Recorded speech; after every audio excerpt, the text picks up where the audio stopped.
Dalawang malungkot na kaganapan sa mundo ng telebisyon ang nakatakdang mangyari.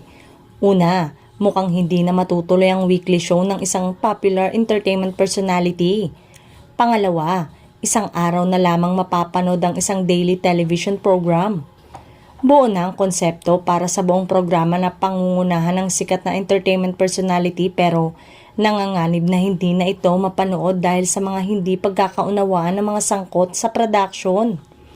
Maselan at lumalalim na ang mga usapin sa pagitan ng mga may kinalaman sa binubuo na programa ng popular showbiz personality. Kung hindi sila magkakasundo, malaki ang posibilidad na hindi na lamang ituloy ang proyekto na may potensyal na tangkilikin ng manonood. Ang mababa naman na ratings ang dahilan kaya pinag-aaralan ng pamunuan ng TV network na ipatupad ang once-a-week telecast ng isang daily show. Habang lumilipas ang araw, lalong sumasadsad ang ratings ng programa.